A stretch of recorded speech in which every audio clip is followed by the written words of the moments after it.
اس نے مجھے ایک واقعہ بیان کیا کہ ہم ایک سمندری سفر میں تھے کہ تیز ہواؤں نے ان لوگوں کو ایک جزیرے کی طرف لے گئے جس کو اس نے پہلے کبھی نہیں دیکھا تھا۔ اس جزیرے میں گئے تو انہوں نے وہاں ایک کالے رنگ کی چیز نظر آئی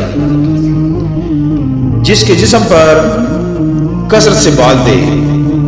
انہوں نے ان سے پوچھا تم کون ہو؟ اس نے کہا میں جساسا دجال کی جاسوس ہوں۔ ان لوگوں نے کہا تو ہمیں کچھ بتا دے۔ اس نے کہا نہ میں تمہیں کچھ بتاؤں گی نہ کچھ تم سے پوچھوں گی، لیکن اگر آپ کو سوال جواب کرنی ہے تو میرے ساتھ آپ آ جائیں۔ وہ لوگ اس کے ساتھ گئے اور اس کے گھر میں داخل ہوئے تو دیکھا وہ ایک بوڑھا شخص زنجیروں میں سخت جکڑا ہوا رنج و غم کا اظہار کر رہا ہے اور اپنا دکھ درد سنانے کے لیے بے چین ہے۔ تو اس نے ان لوگوں سے پوچھا تم کہاں سے آئے ہو؟ انہوں نے جواب دیا شام سے۔ اس نے پھر پوچھا عرب کا کیا حال ہے؟ صحابہ نے کہا ہم عرب لوگ ہیں۔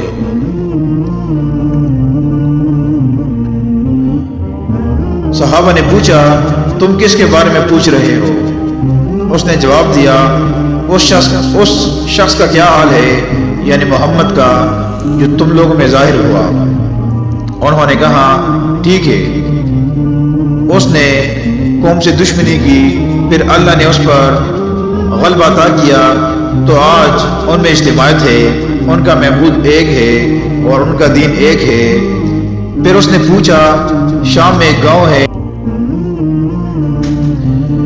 پھر اس نے ایک چشمے کے بارے میں پوچھا کہ اس کا کیا حال ہے۔ پھر صحابہ نے کہا ٹھیک ہے، لوگ اس سے پانی بھی پیتے ہیں اور کیندوں کو بھی دیتے ہیں۔ پھر اس کے بعد 2 شہروں کے درمیان ایک کھجور کا باغ ہے، اس کے بارے میں پوچھا۔ انہوں نے کہا وہ بھی اپنا پھل دے رہے، لوگ کھا رہے پی رہے۔ پھر اس کے بعد ایک نالے کے بارے میں پوچھا۔ صحابہ نے پھر کہا ٹھیک ہے، وہ پانی خوب زور و شور سے بہہ رہا ہے۔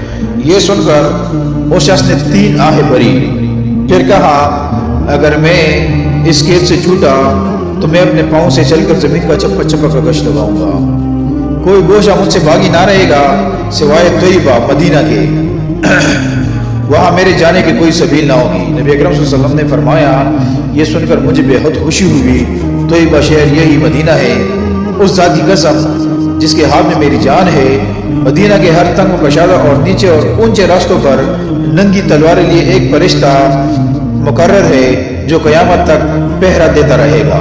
سبحان اللہ۔